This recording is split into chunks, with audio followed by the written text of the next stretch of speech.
लेकिन बहुत सारी मजबूरियां हैं। हमारे जैसे बहुत सारे भक्त बेसब्री से आंखें बिछाए हुए अब आएंगे 10 मिनट 20 मिनट उनके ताकत तेज हो रही होगी। तो मैं हमारे तेजस्वी यशस्वी विधायक जिन्होंने एक कलंक को मिटा दिया कि टंडवा में नेतृत्व नहीं है, टंडवा का आज तक टंडवा का कोई बेटा विधायक नहीं बना था, और उन्होंने ये कलंक को मिटाने का काम किया है। भारत माता के, भारत माता के। यहाँ तो टिकट नहीं मिलता था और ना उन्होंने केवल टिकट लेने में कामयाबी हासिल की बल्कि विजय प्राप्त करके खुद को सिद्ध किया कि टंडवा स्पेशल, टंडवा खास है, विशेष। तो मैं इसके लिए बहुत बहुत धन्यवाद देना चाहूंगा सबसे पहले अपने विधायक जी को, इन्होंने हमारे इस कलंक को जो वर्षों आजादी से 74 साल पहले 1947 में हमारा देश आजाद हुआ और 1952 में पहला इलेक्शन हुआ और तब से आज तक टंडवा के लोग केवल वोट देना जाने, नेतृत्व करना हमने लोग सिखाई जीवन ढंग कर सकते थे, लेकिन उन्होंने योग्यता रहते हुए भी नौकरी करना स्वीकार नहीं किया, समाज सेवा स्वीकार किया और समाज ने भी इन्हें सर आंखों पर बैठाया। इनके तप, इनके तपस्या, इनकी शालीनता, इनकी सरलता, अभी भी इनका जो रहन सहन इतनी सरल है, कोई कहेगा नहीं कि विधायक जी। हम बहुत दिल से इन्हें सैल्यूट करते हैं कि आपने यहाँ के लोगों के, यहाँ के जो ग्रामीण पिछड़े हुए क्षेत्र में एनटीपीसी तो आज खुला है और हमारे विधायक जी को मैं मुखारविंद से आशीष वचन के रूप में सुनने के लिए लोग बेताब हैं। विधायक पोखला के पावन रात्रि को मैं नमन करता हूँ और आज चूंकि नवरात्रा का त्यौहार चल रहा है और हम सब हमारी माता बहनें, बेटी बहन आज महाअष्टमी का पूजन कर रही है, इसलिए मैं सभी को महाअष्टमी, नवरात्रा, दशहरा पूजा की ढेर सारी शुभकामनाएं और माता रानी से प्रार्थना करता है यह हमारा प्रखंड, हमारा क्षेत्र अन्य क्षेत्रों से आगे बढ़े, यहाँ के लोग खुशहाल हों और इतना सक्षम बन सकें कि दूसरे को भी मदद कर सके। यही माता रानी से मेरा प्रार्थना है। आज मुझे आना तो 3 दिन पहले से था, लेकिन लगातार बाहर जाते रहे, अन्य कार्यक्रमों में भाग लेते रहे और आज भी यहाँ से कल्याणपुर में पेट्रोल पंप का उद्घाटन करना है, वहाँ भी लोग 1 बजे से ही इंतजार कर रहे हैं।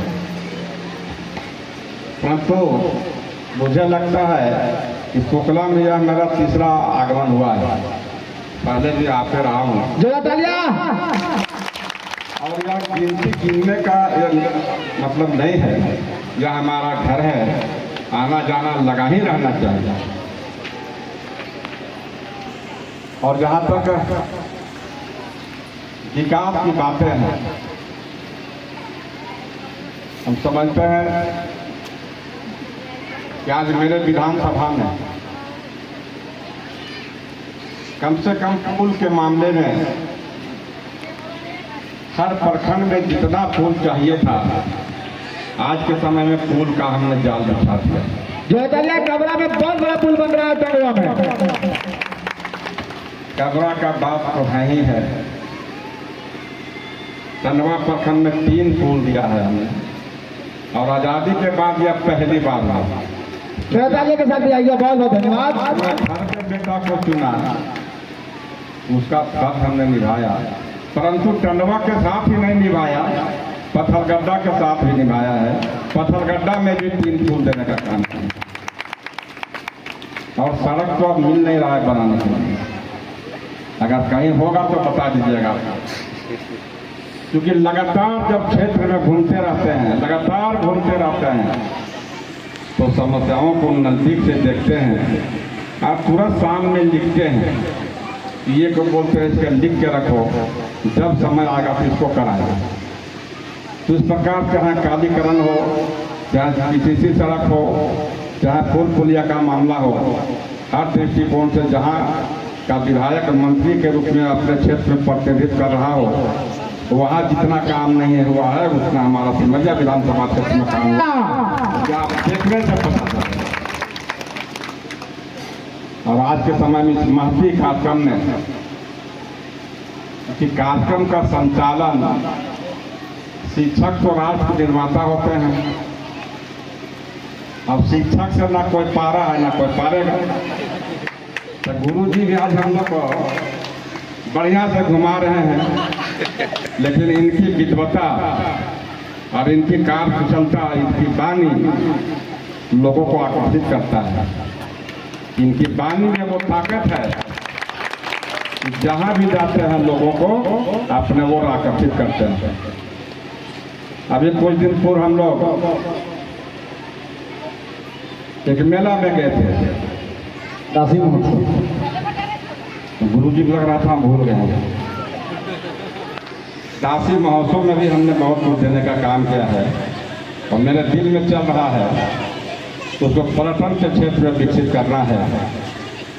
और इधर से भी आपका वो जो है सातू है इधर नावाटी, इधर से भी हम वहाँ कैसे जा सकें इसकी भी हम लोग चिंता कर रहे हैं। इलेक्ट्रिसिटी से बात हुई है, हम लोग उसको भी एक पर्यटन के रूप में अगर विकसित कर पाएँ तो हजारों लोग को रोजी से हम जोड़ सकते हैं। माता भद्रकाली का मंदिर सिर्फ मंदिर है और उस मंदिर के चलते आज वहाँ हजारों लोग का जीविका चल रहा है। और जिस प्रकार दासी पहाड़ी प्राकृतिक छटा कम दृश्य वहाँ का जो है और वहाँ का जो सत्य है, हम समझते हैं आने वाला दिन में वह पूरे सिमरिया प्रखंड में टंडवा प्रखंड के लिए भी एक दर्शनीय स्थल होगा। हमारे टंडवा में भी वैसे जगह का कमी नहीं है। सदाबा नदी जिसका उद्गम स्थल, जिसको हम लोग भगोइया बोलते हैं, वहाँ से जो पानी निकलता है उसी से सदाबा नदी का विकास हुआ है। तो उस उद्गम स्थल को अगर हम लोग विकसित करते हैं तो वहाँ भी पर्यटन की असीम संभावनाएं हैं। अगर हम झारखंड के दृष्टिकोण से देखें तो झारखंड में बहुत से जगह ऐसा है जिसको पर्यटन के रूप में विकसित किया जा सकता है, परंतु सोचना अच्छी बात है, लेकिन उसका क्रियान्वयन कैसे हो, जब तक राज्य सरकार नहीं चाहेगी, जब तक अच्छे जनप्रतिनिधि नहीं होंगे, जब तक अच्छा प्रशासक नहीं होगा, तो ये सभी चीज़ें नहीं हो सकती है। हमारा प्रयास होगा इन क्षेत्रों में भी झारखंड का एक अलग पहचान बने। क्योंकि अगर हम लोग गोवा स्टेट को देखते हैं तो गोवा में कुछ नहीं है भैया, एक समुद्र है और वहाँ लोग घूमने जाते हैं और उसका सालाना टर्नओवर देखेंगे अरबों में। हमारा प्रकृति झारखंड को बहुत कुछ दिया है, अगर उसका हम लोग सजाने संवारने का काम करें तो झारखंड भी बहुत आगे जा सकता है, ऐसा हमारा मानना है। आज के समय में क्योंकि मंच में हमारे साथ बहुत अतिथिगण में बैठे हुए हैं, ऐसे हमारे कमरा के जमात मुखिया ज्ञान सिंह जी, हमारे जिला के प्रतिनिधि अशोक पांडे जी, मुखिया संघ के जिला अध्यक्ष अरविंद सिंह जी, हमारे प्रतिनिधि दलीप साहू जी और इस क्षेत्र जानी पहचानी चेहरा जी सदस्य देवंती देवी जी, हमारे प्रतिनिधि महेश वर्मा जी और उपस्थित पूर्व मुखिया दासो देवी जी। आज बहुत ही दुख के साथ कहना पड़ रहा है कि कालखंड आया और हमारे बीच से बहुत ही मिलनसार और बहुत ही सहयोग करने वाला व्यक्ति आज हमारे बीच नहीं है। उनके लिए मैं आज सदा सुमन उनको अर्पित भी करता हूँ, क्योंकि काफ़ी जुझारू रहा करते थे, टंडवा में भी रहते थे और हर हमेशा मिलना जुलना होता था, परंतु भगवान का कुछ और ही मंजूर था। उस दौर में पूरे देश में हम लोगों ने बहुत सारे लोगों को खोया भी है उनके प्रति भी हम गहरी संवेदना व्यक्त करते हैं। और मंच में बहुत सारे हमारे अतिथिगण हैं, सभी को मैं तहे दिल से उनका अभिवादन करते हैं। और एक बस एक ही लास्ट में यही कहना चाहेंगे कि जब आप लोग हम एक देख रहे हैं, एक यहाँ फ्लैक्स लगा हुआ है जिसमें 1500 करके लिखा गया है, यानी अपने सहयोग से इसको सजाने संवारने का काम किया है, लेकिन कोई भी हमसे संपर्क नहीं किया कि वहाँ कुछ करना है। परंतु आज क्योंकि समय कभी भी अचार संहिता लग सकता है, अगर 10-15 दिन लगने में समय मिलेगा हमको या जल्द भी लगेगा, तब भी हम 5 लाख रुपये के लागत से यहाँ इस स्थल का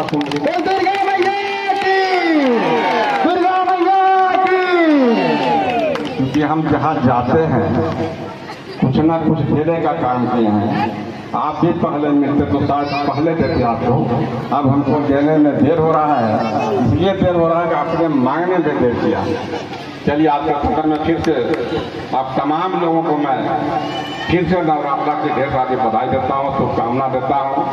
भगवती से प्रार्थना है कि टोकला बहुत जल्द आगे बढ़े, यही सपना रहेगा। इन्हीं संकल्पों के साथ एक बार सारे लोगों को मैं हृदय से आपका आभार व्यक्त करता हूँ। धन्यवाद। विधायक जी से आग्रह होगा, अब आप फिर गुरु जी बोलने जा रहे हैं। अच्छा, हम लोग को तो गुरु जी खुद सम्मानित किए हैं, एक नहीं किए हैं, खोज के सम्मानित किए हैं। तो गुरु जी का सम्मान होना चाहिए नहीं होना चाहिए? तब अपने तरफ से हम गुरु जी का सम्मान करते हैं।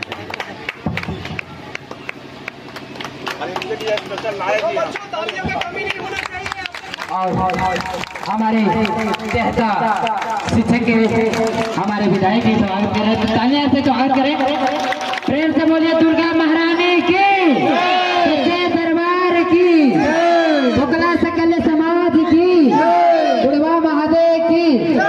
बहुत बहुत धन्यवाद। विधायक जी एक सेकंड, आपने जब मांगने के लिए बोला तो अब खुल के मांग लेते हैं। भगवान का मंदिर तो चकाचक हम लोगों ने मिलकर कर दिया है, मत दीजिए, विद्या का मंदिर को सुरक्षित कर दीजिए, हम लोग बहुत किरदार करेंगे। स्कूल का हेडमास्टर कौन है? काची नाम हम बुला देते, काची नाम यहाँ रहती है कि घर चले गए? कब्जा देना आज ही जाइए, उनका आपको लेटर पढ़ा ना, तुरंत मेरे नाम पर लिख के शाम तक भिजवा दीजिए, हम करा देंगे काम। ठीक है, बहुत बहुत धन्यवाद। स्कूल भी बाउंड्री होगा, विद्या का मंदिर भी चमकेगा और भगवान का मंदिर भी चमकेगा। दुर्गा मैया की, सारे अतिथियों की, सारे सकल समाज की, नारी शक्ति की, भारत माता की, भारत माता की। बहुत बहुत धन्यवाद, दिल से आभार तमाम अतिथिगणों का, जिन्होंने अपने व्यस्तम कार्यक्रम से अपने जीवन की व्यस्तम समय निकालकर हमारे इस छोटे से गांव के लिए, गरीब और पिछड़े हुए इस गांव के लिए समय दिया। दिल से आभार और ईश्वर की कृपा सदैव इन पर बनी रहे, ये हमेशा आगे पर बढ़ते रहे, देश के लिए